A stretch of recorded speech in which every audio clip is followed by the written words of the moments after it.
In order to ensure student success, it is essential that MTSS structures allow for strategic identification of the learning targets that will help to accelerate students' academic growth. Identifying student goals first begins by having the teacher and the school MTSS team looking at the student's universal screening and/or benchmark data. This is your first sweep to determine who may need an intervention. From there, we must determine what are the underlying skills that are needed to propel the learner forward. This can be accomplished by having the student complete an oral reading fluency assessment to determine if their reading is at grade level standards.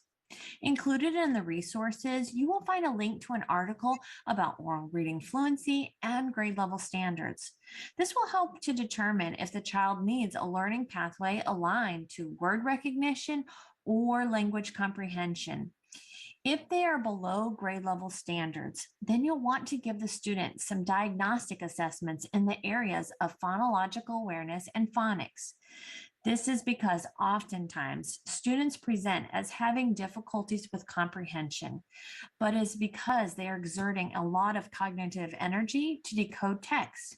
And so then they aren't able to comprehend what they're reading. To help you determine the specific areas of need, you may want to start with utilizing a diagnostic assessment like the PAST, a phonological awareness screening assessment that drills down to the specific needs of the student. Your district may have other diagnostic assessments that you'll utilize instead.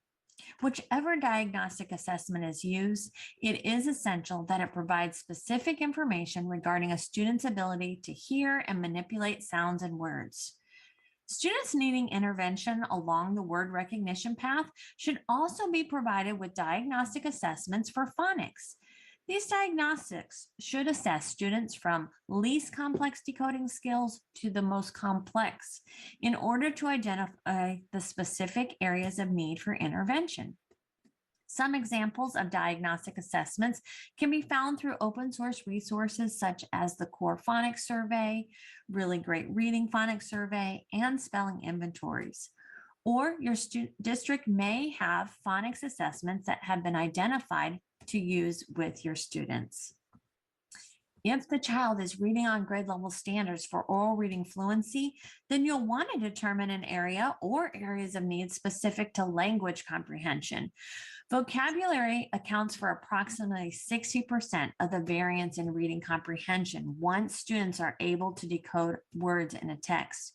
So MTSS teams will need to reflect on how vocabulary is attributing to a student's lack of language comprehension.